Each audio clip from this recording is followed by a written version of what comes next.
सहनाववतु सहनौ भुनक्तु सह वीर्यं करवावहै तेजस्विनावधीतमस्तु मा विद्विषावहै। ओम शांति शांति शांतिः। ओम गुरुर्ब्रह्मा गुरुर्विष्णुः गुरुर्देवो महेश्वरः गुरुरेव परं ब्रह्मा तस्मै श्री गुरवे नमः। ओम पार्थाय प्रतिबोधितां भगवता नारायणेन स्वयं व्यासेन ग्रथितां पुराणमुनिना मध्ये महाभारतम् अद्वैतामृतवर्षिणीं भगवतीम् अष्टादशाध्यायिनीम् अम्ब त्वामनुसन्दधामि भगवद्गीते भवद्वेषिणीम्।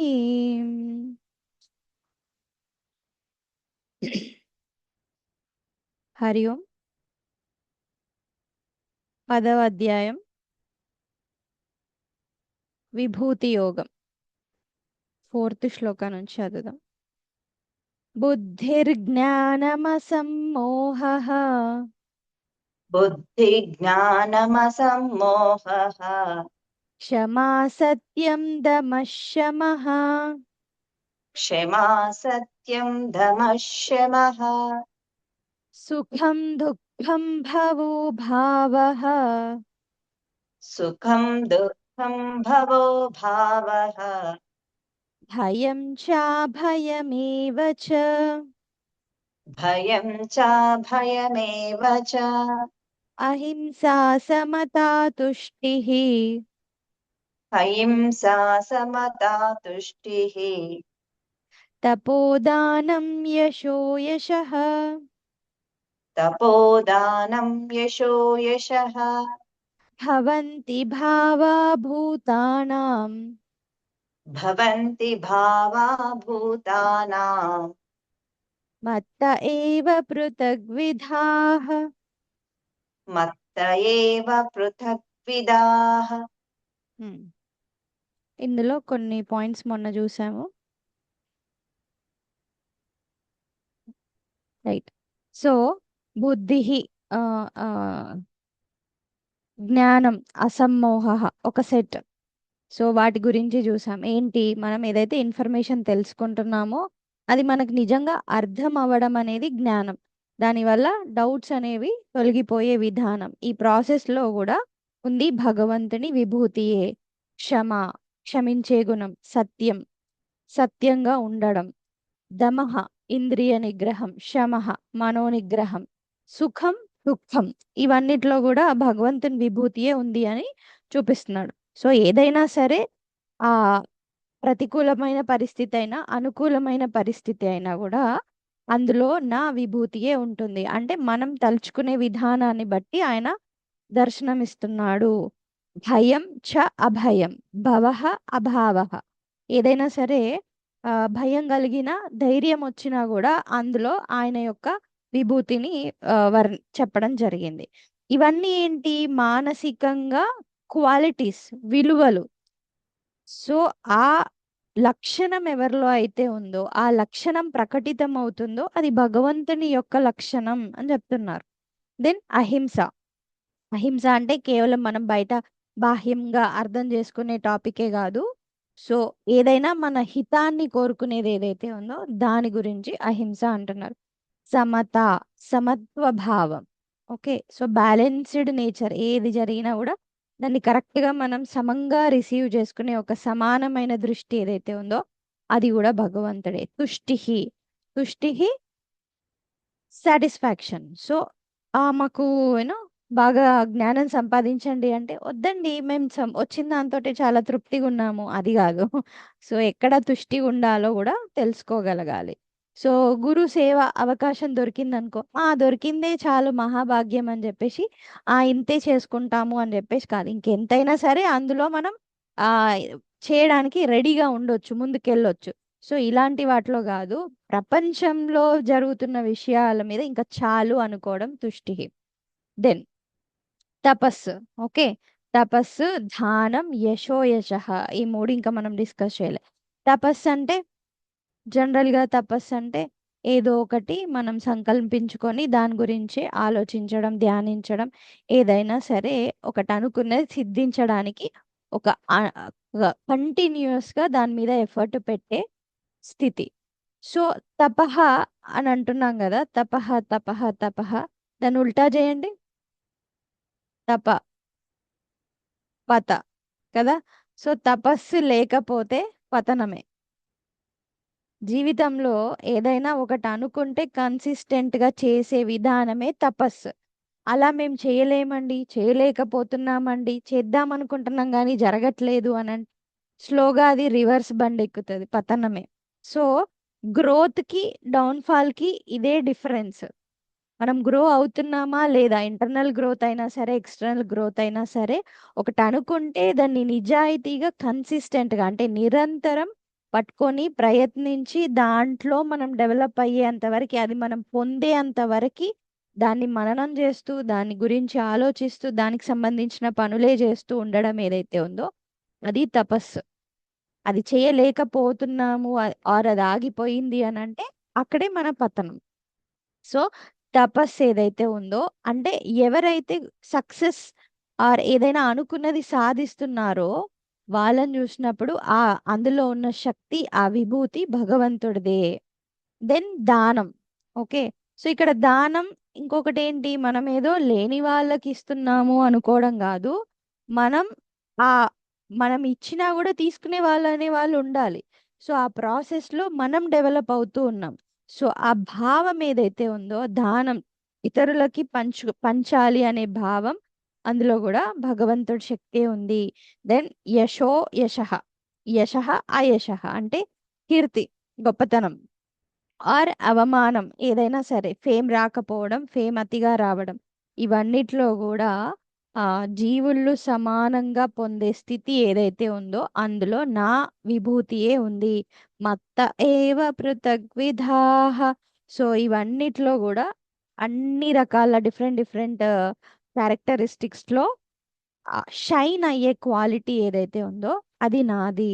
అంటే ఏంటి, ఇక్కడ వరకు ఈ ఆధ్యాత్మిక లక్షణాలు ఏవైతే ఉన్నాయో చెప్తున్నాడు మనకి. ఆధ్యాత్మిక, ఆది భౌతిక, ఆది దైవిక, మూడు తాపాలు ఉంటాయి కదా. సో ఈ ఆధ్యాత్మిక లక్షణాలు ఏంటి, మనస్సులో బుద్ధిలో ప్రతి ఒక్కరి లోపల ఇవన్నీ ఉన్నాయి. కానీ అవి ఎక్కడైతే ఎక్కువ వ్యక్తం అవుతున్నాయో, ఎవరి లోపల ఎక్కువ వ్యక్తం అవుతున్నాయో, పర్సన్కి కానీ పరిస్థితికి కానీ మనం ఆ, ఆ, ఆమ్, చూసి బంధం అయిపోవాల్సిన అవసరం లేదు. ఎవరో చాలా మంచిగా గొప్పగా దానం చేస్తున్నారు, అందులో ఆ దాన శక్తిలో ఉంది భగవంతుడు, అది విభూతి, అది ఆయన విభూతి. సో ఇవన్నీ మనం ప్రపంచంలో చూసినప్పుడు ఇవి అన్ని భగవంతుని యొక్క హైలైట్స్, షైనింగ్ థింగ్స్, విభూతులు అని మనం గుర్తించాలి అనే విషయాన్ని చెప్తున్నారు. సో చాలాసార్లు ఏమవుతుంది, మనం ఆ పర్సన్ మీదనో లేకపోతే ఆ సిచ్యువేషన్ మీదనో తాదాత్మ్యం పొందుతుంటాం, అక్కడే ఆగిపోతుంటాం. లేదా మనకి నచ్చిన ఎదురైనా వాళ్ళే ఇవి చేస్తున్నారు అని అనుకుంటున్నాం. లేదు, వాళ్ళ లోపల ఉన్న ఆ సంస్కారం, ఉత్తమమైన సంస్కారం ఏదైతే ఉందో అది భగవంతుడి తత్వమే అని గుర్తించినప్పుడు మనము అది దాటిపోతాము. లేదా ఇన్ కేస్ మనలో ఎప్పుడైనా ఆ మంచి గుణం వచ్చినప్పుడు మిగతా వాళ్ళందరూ వచ్చి మనల్ని పొగుడుతుంటే నేనే చేశా, నేనే కరెక్ట్, నేనే ఇంత క్షమాగుణవంతుని, నేనే ఇంత దానకర్ణుని అని చెప్పి ఫీల్ అయిపోవాల్సిన అవసరం లేదు. అది భగవంతుడి విభూతి అని గుర్తించాలి అని చెప్తున్నారు. సో ఇక్కడ వరకు కొన్ని లక్షణాల ద్వారా ఆయన గురించి చెప్పడం జరిగింది. ఓకే, నెక్స్ట్ నెక్స్ట్ ఇంకో టాపిక్లో, సో ఇక్కడ నుంచి చాలా విషయాలు చెప్తాను, ఇంపార్టెంట్ విషయాలు మళ్ళీ మళ్ళీ చెప్తాను అన్నారు కదా. సో దాని తర్వాత నెక్స్ట్ ఇంకో టాపిక్ చెప్తున్నారు. వేరే ఆది దైవిక, ఆది భౌతిక క్యారెక్టర్స్ లోకి వెళ్లే ముందు ఇంకో టాపిక్ ఓపెన్ చేస్తున్నాడు. 6th శ్లోక. మహర్షయ సప్త పూర్వే महर्षयः सप्त पूर्वे చత్వారో మనవస్తథా चत्वारो मनवस्तथा तथा మద్భావా మానసా జాతాః मद्भावा मानसा जाताः ఏషాం లోక ఇమాః ప్రజాః. येषां लोक इमाः प्रजाः హా. సో మహర్షయః సప్త పూర్వే.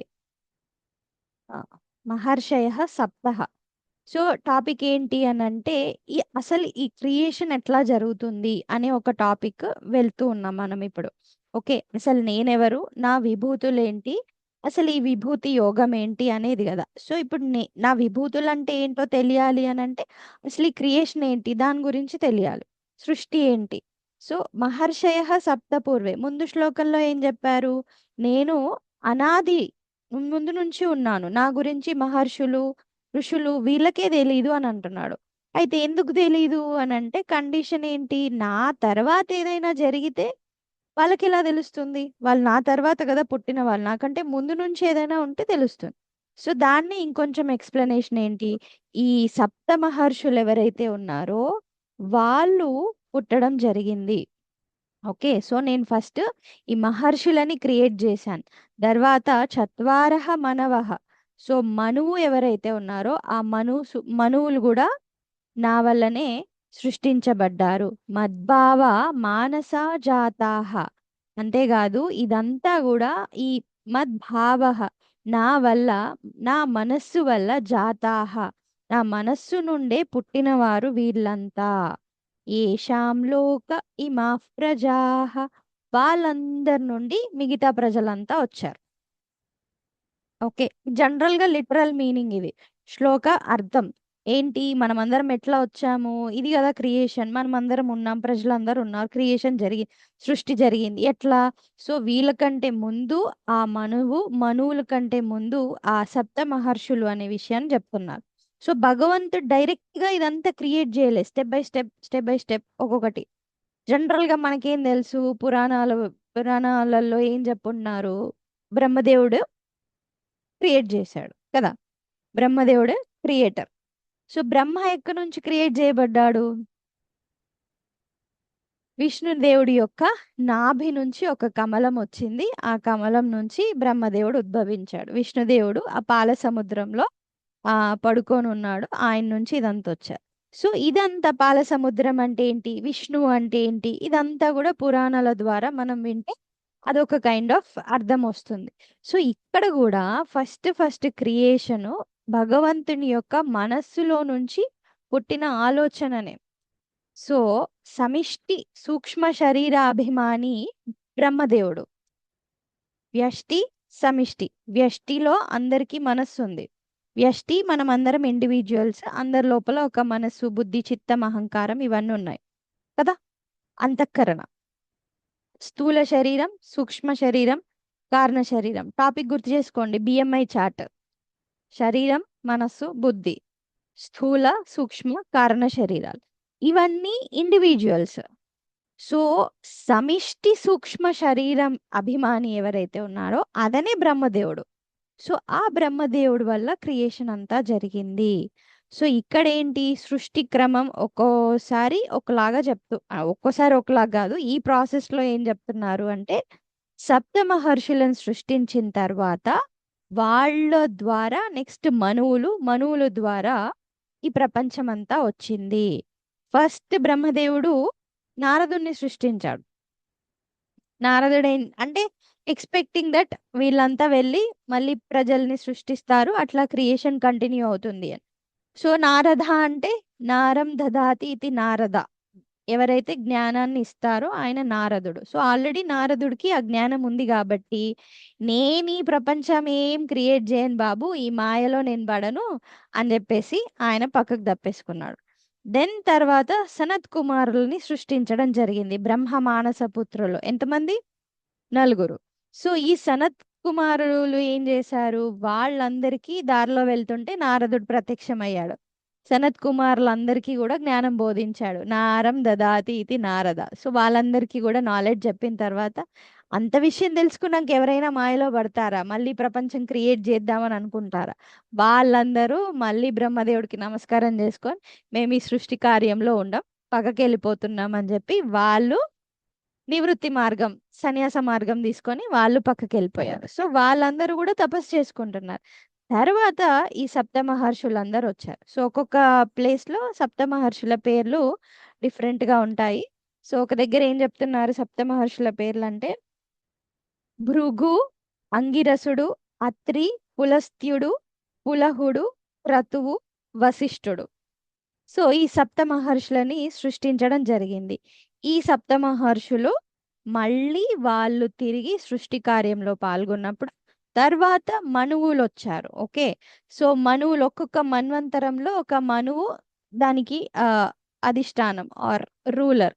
సో మన్వంతరం అంటే ఒక టైం పీరియడ్ లో ఒక ఈ సృష్టిలో ఒక టైం పీరియడ్ లో ఒక్కొక్క మన్వంతర కాలం అనేది ఉంటుంది. సో దానికి వాళ్ళ అధిపతులు అన్నమాట. సో వాళ్ళని సృష్టించడం జరిగింది. అట్లాగా ఈ సృష్టి అనేది కంటిన్యూ అయింది. అంటే ఫర్ ఎగ్జాంపుల్ ఇప్పుడు మనం ఎవరిమి అని కనుక్కోవాలి అని అనుకుంటే జనరల్ గా మీ గోత్రం ఏంటి అని అడుగుతారు. సో గోత్రం ఏంటి అని అంటే ఈ మనం గోత్రాన్ని వెనకకి అనాలిసిస్ చేసుకుంటూ చేసుకుంటూ వెనకకి వెళ్తే ఈ 7 సప్తమహర్షులలో ఎవరో ఒకరికి సంబంధించిన లీనియేజ్ కి సంబంధించిన వాళ్ళం అయి ఉంటాం. వాళ్ళ వంశం కంటిన్యూ అయ్యి ఉంటుందన్నమాట. సో ఈ విధంగా మన సృష్టి అనేది జరిగింది అని చెప్తున్నాడు. ఓకే, జనరల్ గా ఎప్పుడైనా సరే వ్యష్టి ప్రపంచం ఏదైతే ఉంటుందో, వ్యష్టిలో ఏమైతే జరుగుతుందో సమిష్టిలో అదే ఉంటుంది. సమిష్టిలో ఏంటో ఇండివిజువల్ వ్యష్టిలో కూడా అదే. దాన్ని చత్వారో మనవహ అని అంటున్నారు. 4 మనువులు అనుకోవచ్చు, లేదా ఏన్షియంట్ పురాతన కాలం నుంచి ఉన్నవాళ్ళు అని కూడా అనుకోవచ్చు. ఇక్కడ ఏంటి అని అంటే ఇంకో విషయం చెప్తున్నారు. చత్ అంటే 4 అనుకోవచ్చు, లేదా దాని అర్థం ఇంకొకటి సీక్రెట్, లేదా దానికి చాలా నిగూఢ అర్థం ఉంది అని కూడా అనుకోవచ్చు. 4 ఏంటి అని అంటే మనకి ఫర్ ఎగ్జాంపుల్ ఇప్పుడు మన వాక్ శక్తి మనం మాట్లాడుతున్నాం కదా, అది 4 రకాలుగా కౌంట్ చేస్తారనమాట. ఎట్లా అంటే పర, పశ్యంతి, మధ్యమ, వైఖరి. ఏంటి అండి ఇవన్నీ అంటే ఫస్ట్ మన ఎగ్జాంపుల్ అంటే మనం మాట్లాడడం అని అంటే మనం ఒకటి క్రియేట్ చేయడమే కదా, బయటికి ఒక శబ్దం ద్వారా బయటికి రావడం. బయటికి శబ్దం ద్వారా కంప్లీట్ గా వచ్చింది అని అనుకుంటే అది వైఖరి. సో ఇప్పుడు నేను మాట్లాడుతున్నా,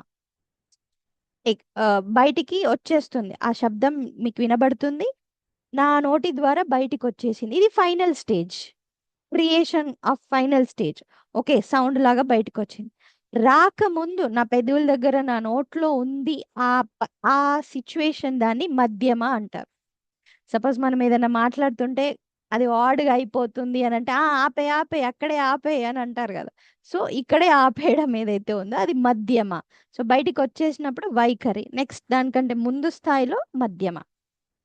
దానికంటే ముందు ఫస్ట్ నేను ఏదైనా ఆలోచించి నా మైండ్ లో చూసుకుంటాను కదా, అది పశ్యంతి లెవెల్. పశ్యంతి చూడ్డం, దృష్టి. దానికంటే ముందు అసలు ఆలోచన పుట్టే స్థానం ఉంటుంది చూసారా, పరా. సో ఒక కమ్యూనికేషన్ ఎలా జరుగుతుంది అని ఆలోచిస్తే ఫస్ట్ మన లోపల ఒక ఆలోచన పుడుతుంది. ఆ పుట్టిన ఆలోచనని మనం చూస్తాం, ఫార్మాట్ చేస్తాం మైండ్లో. దాని తర్వాత మాటల ద్వారా బయటికి తీసుకురావాలి అని చెప్పేసి ఇక్కడ రెడీ ఉంటుంది. దెన్ వైఖరి బయటికి వచ్చేస్తుంది. సో 4 లెవెల్స్లో జరుగుతుంది మన కమ్యూనికేషన్. ఇప్పుడు ఆలోచించండి స్లోగా. కొన్నిసార్లు ఏదేదో మాట్లాడేసి నేను ఏదో అనుకున్నా ఏదో బయటికి వచ్చింది అంటే ఇక్కడ ఏదో డిస్టర్బెన్స్ అయింది ఈ కమ్యూనికేషన్ పార్ట్లో. కొన్నిసార్లు మనం రాంగ్ ఆలోచిస్తాము, అది ఇంకెక్కడికో పోతుంది, లేదా థాట్ జంపింగ్ జరుగుతుంది. ఒకటి ఆలోచించుకొని ఇంకో టాపిక్ లో వెళ్తాం, సడన్ గా మాట్లాడుతూ మాట్లాడితే మర్చిపోతుంటాం. సో అపరా పశ్యంతి మధ్యమ వైఖరి నాన్ సింక్ లో ఉన్నట్టు. కొందరు బడబడ బడబడ వాగుతారు, అసలు అరే ఆలోచించి మాట్లాడరా, గ్యాప్ తీసుకో అని అంటాం కదా. సో ఈ ప్రాసెస్ పరా పశ్యంతి మధ్యమ వైఖరి చాలా సింక్ గా ఒక ప్రాసెస్ లో జరిగింది అనుకోండి, ఆ ఎక్స్ప్రెషన్ అనేది క్లారిటీగా ఉంటుంది. ఈ 4 లెవెల్స్ లో కూడా మనం సరి చేసుకోగలగాలి. మన ఆలోచన విధానం నుంచి అది ఫార్మాట్ అయ్యి బయటికి వచ్చి కంప్లీట్ గా బయటకి ఎగ్జిట్ అయ్యేంత వరకు కూడా మన కంట్రోల్లో మనం అవేర్నెస్ లో ఉండగలగాలి. ఓకే, ఫర్ ఎగ్జాంపుల్ సేమ్ అట్లానే ఒక కుండ క్రియేషన్ తీసుకున్నాం అనుకోండి. ఫస్ట్ ఊరికే మొత్తం మట్టి, ఆ మట్టికి స్లోగా కావలసినంతగా వాటర్ యాడ్ చేసి ఆ షేప్ కి తీసుకురావడం. షేప్ కి తీసుకొచ్చిన తర్వాత దాన్ని అదేంటి కుండ కొలన్లో పెట్టి దాన్ని వేట్ చేసి హీట్ చేసి బేక్ చేసిన తర్వాత మళ్ళీ ప్రాపర్ బయటికి తీసుకొచ్చే విధానం. సో ఒకటి క్రియేట్ జరుగుతుంది అని అంటే వెంటనే అవ్వట్లేదు, దానికి ఒక ప్రాసెస్ నడుస్తుంది వెనకాల. మన మాటకైనా సరే, మాట కూడా సృష్టించడమే కదా, మాట, చేత, ఏదైనా వస్తువు సృష్టించడం. సో ఇదంతా కూడా 4 లెవెల్స్ లో జరుగుతుంది. దాన్నే చత్వారో మనవహ అని కూడా అనొచ్చు. సో ప్రపంచం కూడా 4 లెవెల్స్ లో ఆర్ ఆ కైండ్ ఆఫ్ మోడిఫికేషన్ లో జరిగింది అని అనుకోవచ్చు. సో మనస్సు, బుద్ధి, చిత్త, అహంకారం ఇవన్నీ కలిస్తే కూడా మన ప్రపంచం అనేది వచ్చింది. ఇండివిజువల్ అయినా సరే, ఆ ఇండివిజువల్స్ అన్నీ కలిసి మెయిన్ సృష్టి అయినా సరే. సో ఈ విధంగా 4 దశలలో, లెవెల్స్లో, స్టేజెస్లో సృష్టి క్రమం అనేది జరిగింది అనే విషయాన్ని చెప్తూ ఉన్నారనమాట. ఈ విషయం చాలా చత్ అంటే ఇంకో మీనింగ్ సీక్రెట్, గూఢమైంది అని కూడా అనుకోవచ్చు. సో ఇది ఆ మహర్షులకి, ఆ మనువులకి, వాళ్ళకి ఎవరికి గోచరం కాదు. ఎందుకు? ఎందుకంటే వాళ్ళు నా తర్వాత నేనే క్రియేట్ చేసిన వాళ్ళకి ఎలా అర్థమవుతుంది? అండ్ నా మనస్సు యొక్క సంకల్పం వల్ల, నా ఆలోచన వల్ల కలిగింది ఇదంతా. మన ఆలోచనల వల్ల కలిగేటి ఏంటి? కళా ప్రపంచం, డ్రీమ్, ఇమాజినేషన్, అంతే కదా? నిజంగా ఉందా? అర్థమైందా? అంతే. లేదండి, ఈరోజు నేను ఇటు సైడ్ వెళ్ళాను, ఇటు సైడ్ యూనో పెద్ద పెద్ద కొండలు, ఇటు సైడ్ చాలా లోయ, భయంకరమైన లోయ, వెళ్తుంటే ముందు ల్యాండ్ స్లైడ్ అయింది, వెనక్కి వెళ్దాం అనుకుంటే ట్రాఫిక్ జామ్ అయింది. ఏం చేయాలి? నిద్ర మేల్కోవాలి. అయ్యో! అంటే ఎంత డీటెయిల్డ్‌గా సిట్యుయేషన్ ఎక్స్‌ప్లెయిన్ చేసినా, క్రియేషన్ ఇంత అద్భుతంగా జరిగింది, అంత అద్భుతంగా జరిగింది, ఇంత భయంకరంగుంది, ఇంత డేంజరస్‌గుంది, ఏంటండి ఇంత కన్‌ఫ్యూజ్డ్‌గా ఉంది అని ఎంత అనుకున్నా గూడా, కళ నుంచి బయటికొస్తే ఏదీ లేదో, అది కళా ప్రపంచమో, అది మన మనసులో నుంచి పుట్టిన ఆలోచన ఎట్లయితే ఉందో, భగవంతుని మనసులో పుట్టిన ఆలోచనే ఇది. సో, అంత అర్థం చేసుకుంటే చాలు. లోపలికెళ్ళి తలగొట్టుకోవాల్సిన అవసరం గూడా లేదు. సో, 4 స్టెప్సే చెప్పని, 1400 స్టెప్సే చెప్పని, సప్త ఋషులే ఉండని, ఇంకెంతమంది ఋషులైనా ఉండని, ఎవరైనా క్రియేట్ చేశామని క్రెడిట్ తీసుకొని, మేం చేయలేదు అని వదిలేయని. ఏది జరిగినా ఇది ఆయన మనస్సులో నుంచి జరుగుతున్న ప్రాసెసే. హ్మ్. అందులో మనం కొట్లాడుకుంటూ ఉన్నాం. ఇది నాది, ఇది నీది, ఇది నీకెందుకు, ఇది నాకెందుకు అని. ఆయన ఒక్కసారి మేలుకుంటే మళ్ళీ అంతా క్లియర్ కదా! రైట్. అవునా? ఇంకా కంటిన్యూ చేస్తున్నాను. నేనే మధ్యలో బ్రేక్ చేశా. సో, నెక్స్ట్ శ్లోకంలో ఇంకా దీని యొక్క ఎక్స్‌ప్లనేషన్ చెప్తున్నాడు. ఏమని? సో, ఈ విధంగా ఆహ్ ప్రపంచం సృష్టించబడింది. నా సప్త ఋషులు ఆర్ చత్వార మనువులు, దాని తర్వాత మిగతా ప్రజలందరూ క్రియేట్ చేయబడ్డారు. దెన్ చేసిన తర్వాత ఏమైంది? ఏతాం విభూతిం యోగం చ एतां विभूतिं योगं च మమ యో వేత్తి తత్వతః मम यो वेत्ति तत्त्वतः సోవికంపేన యోగేన सोऽविकम्पेन योगेन యుజ్యతే నాత్ర సంశయః.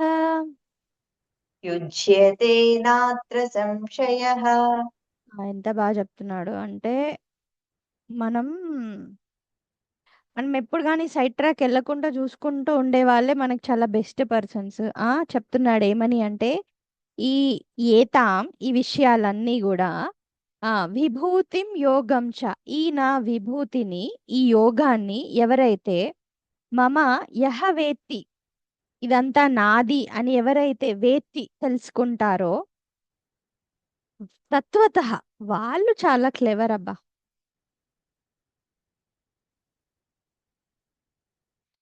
ఓకే, నిజంగా తత్వంతో, నిజమైన క్లారిటీ తోటి రియల్ ఎసెన్స్ ఏంటో తెలుసుకుంటారో వాళ్ళు చాలా క్లెవర్.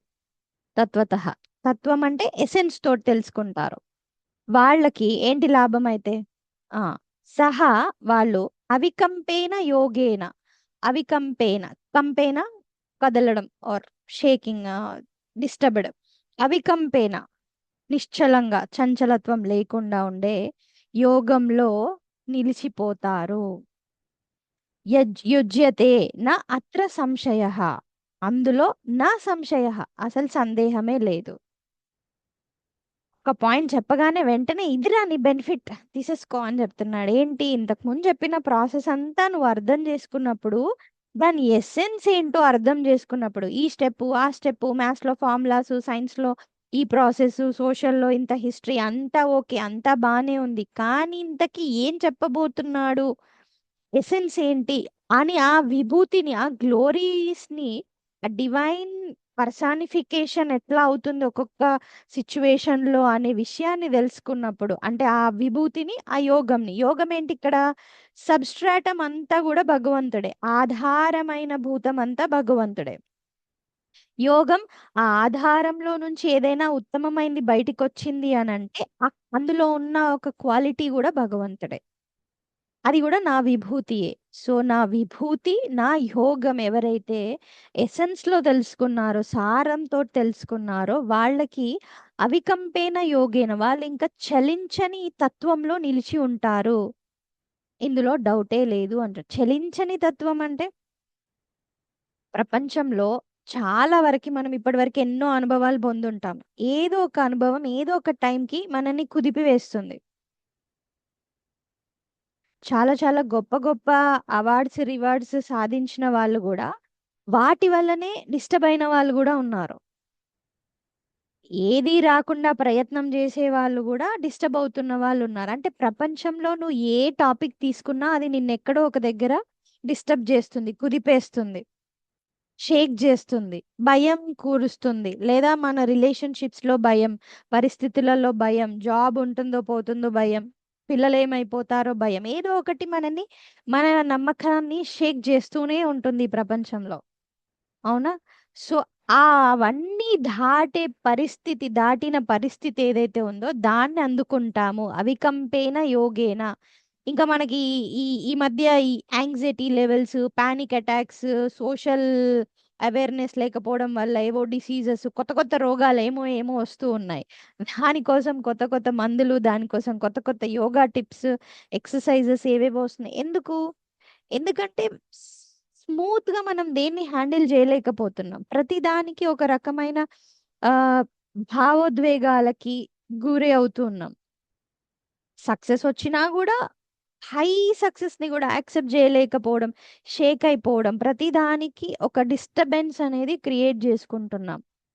ఆ డిస్టర్బెన్స్ ప్రపంచం యొక్క నేచర్. ఏ దానికైనా షేక్ అవుతున్నామని అంటే అది ప్రపంచం యొక్క క్వాలిటీ. భగవంతుడు ఎక్కడ చెప్పట్లేదు ఈ షేకింగ్ అదంతా నా విభూతి అని. అవికంపేన యోగేన, సో నన్ను, ఈ క్వాలిటీస్ ని సారవంతంగా ఎవరైతే తెలుసుకుంటారో వాళ్ళు స్థిరంగా, నిశ్చలంగా ఉండగలుగుతారు. అదే కదా మనకు యాక్చువల్ గా కావాల్సింది. ఎన్నిసార్లని, ఎన్ని వాటికని, ఎన్ని రోజులని ప్రతిదానికి చలించిపోతూనే ఉంటాం. కొందరు చూడండి, ఇమాజినేషన్ చేసుకొని సగం చెల్లించిపోతారు. ఆడు ఉందే కొంచెం, దాన్ని ఇంకా ఊహించుకొని భయపడి, బాధపడి డిస్టర్బ్ అయిపోతారు. కొంతమంది ఏమో వస్తదేమో, ఫ్యూచర్ లో ఇలాగ అవుతుందేమో, పాస్ట్ ఇలా జరిగింది, ఫ్యూచర్ కూడా ఇలాగే జరుగుతుంది అని చెప్పి అనవసరమైన ప్రెడిక్షన్స్ వల్ల చెల్లించిపోతారు. కొంతమంది నిజంగా ఉన్నా కూడా అది కూడా హ్యాండిల్ చేయలేకపోతారు. పోతదేమో, ఇంత మంచి సక్సెస్ వచ్చింది కదా, ఇది రేపు పోతదేమో అని, పోకముందే ఇంకా.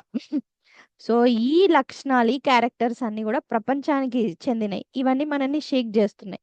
కానీ నా విషయం, నన్ను ఎవరో నిజంగా తెలుసుకున్నప్పుడు అన్షేకెన్ స్టేట్ ఏదైతే ఉందో దానికి వెళ్తారు అని చెప్తున్నాడు. Okay, next. అహం సర్వస్య ప్రభవః అహం సర్వస్య ప్రభవః మత్తః సర్వం ప్రవర్తతే మత్తః సర్వం ప్రవర్తతే ఇతి మత్వా భజంతే మాం ఇతి మత్వా భజంతే మాం బుధా భావ సమన్వితాః. బుధా భావ సమన్వితాః. అహం సర్వస్య ప్రభవః. నేను సర్వస్య అన్నింటికి ప్రభవః పుట్టుకకి అవి పుట్టడానికి ఒక హేతువుని, కారణాన్ని. మత్తః సర్వం ప్రవర్తతే, మత్తః నా వల్ల సర్వం అన్నీ కూడా నడుస్తున్నాయి. ఓకే, సో నేను అన్ని పుట్టుకలకి కారణం, నా వల్లే అన్ని కూడా నడుస్తున్నాయి. ఇది మత్వ, ఇది తెలుసుకొని ఎవరైతే భజంతే మాం నన్ను ప్రార్థిస్తారో, ధ్యానిస్తారో, పూజిస్తారో, బుధాభావ సమన్వితాః వాళ్ళే తెలిసిన వివేకులు. ఓకే, సో ఎప్పుడైనా సరే మనం హైయెస్ట్ థింగ్స్ ని ఆలోచించడానికి ప్రయత్నించాలి. ఓకే, అంటే ఏంటి అంటే, ఫర్ ఎగ్జాంపుల్ ప్రపంచం అంతా కూడా మెయిన్ గా కొన్ని కామన్ థింగ్స్ గురించి మాట్లాడుకొని ఆలోచించి టైం వేస్ట్ చేస్తుంది. కొన్ని మనం మార్చలేని ఉంటాయి, ఊరికే డిస్కస్ చేయడం వల్ల లాభం లేదు. కొన్ని మనం అనుకున్నా కూడా అవి మారవు. ఓకే, ఫర్ ఎగ్జాంపుల్ దీంట్లోనే మనకి ముందొస్తున్న శ్లోకంలో చెప్తారు ఏంటి అని అంటే, తల్లి గర్భంలో శిశువు 9 నెలలు ఉంటాడు. నువ్వు ముందు నుంచి ఎంతసేపు డిస్కస్ చేసినా, దాని గురించి ఎంత ఆలోచించినా వాడు 9 నెలల దాకా బయటికి రాడు. ఇలా ఉంటది, అలా ఉంటది, అలా ఉంటది, ఇలా ఉంటది, ఎంత చేసినా 9 మంత్స్ తర్వాతనే అది క్లియర్ అవుతుంది. 9 మంత్స్ తర్వాతనే అది బయటికి వస్తుంది. అంతకుముందు నువ్వు ఏం చేసినా కూడా ఆ ప్రాసెస్ గురించి ఊరికే మాట్లాడుకోవడం తప్ప ఏం లేదు. అంటే ఇక్కడ ఏంటి, కొన్ని కొన్నింటికి ఇంత టైం అనేది ఉంటుంది. సో నువ్వు అంతవరకు వెయిట్ చేయాలి. సో ఇక్కడ కూడా అదే చెప్తున్నారు ఏంటి, ఆ ఈ విషయాన్ని తెలుసుకున్న వాళ్ళు ఏమని, నేనే అన్నింటికి కారణం, నేనే అన్నింటి నడిపేవాడిని అని చెప్పే విధానం ఏదైతే ఉందో, ఆ దాంట్లో దాని నుండే ఈ విషయం తెలుసుకున్న వాళ్ళు ఎవరైతే ఉన్నారో వాళ్ళే తెలివైన వాళ్ళు. సో దేనికి ఇంపార్టెన్స్ ఇవ్వాలో దానికి ఇవ్వగలగాలి. ఒక్క నిమిషం.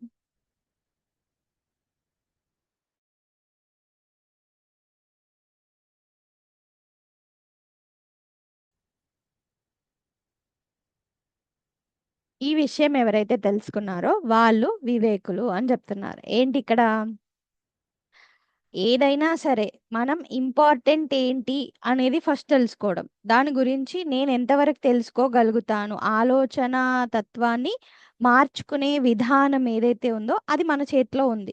ఇది ఆలోచించాలా వద్దా అనేది కూడా మన చేతిలోనే ఉంది. కొన్ని ఆలోచించినా కూడా అర్థం కావట్లేదు అని అన్నప్పుడు వదిలేసేయాలి.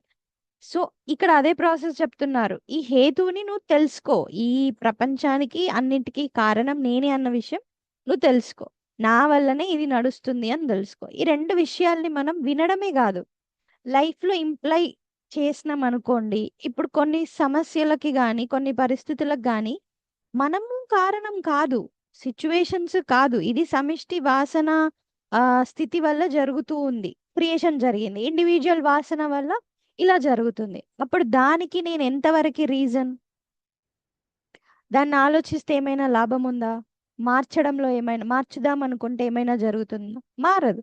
సో ఈ విషయాన్ని, ఈ సీక్రెట్ ని ఆర్ ఈ హిడెన్ థింగ్ ని నువ్వు అర్థం చేసుకున్నప్పుడు నువ్వు ఆబ్వియస్లీ భగవంతుణ్ణి శరణాగతి పొందుతావు కదా. మన కంట్రోల్లో లేదు అని అంటే ఆబ్వియస్లీ హయ్యర్ అథారిటీస్ దగ్గరికే వెళ్ళాలి మనం. నా కంట్రోల్లో లేదు, నేనేం చేయలేకపోతున్నా, నా పై అథారిటీస్ ఎవరున్నారో వాళ్ళ దగ్గరికి వెళ్తా, ఆర్ ఇది ఎవరి కంట్రోల్లో ఉందో వాళ్ళ దగ్గరికి వెళ్ళాలి.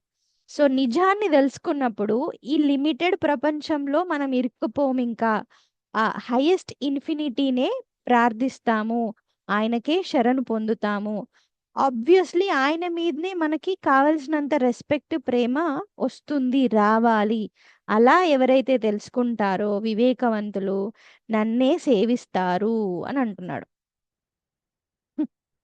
కొంతమంది ఫేక్ గా అయినా సరే ఇది మన దగ్గర లేదు కదా, హైయర్ అథారిటీస్ దగ్గరికి వెళ్తే పని అవుతుంది అని చెప్పి ఏదో వాళ్ళ దగ్గర యూనో యాక్టింగ్ చేసుకుంటూ వాళ్ళ దగ్గరికి వెళ్తారు, ఏదో వాళ్ళకి సేవ చేసినట్టు, వాళ్ళకి ఏదో మంచిగా అయినా పొలిటీషియన్స్ దగ్గర పని అవుతుంది అని అన్నాం అనుకోండి, ఏం చేస్తాం?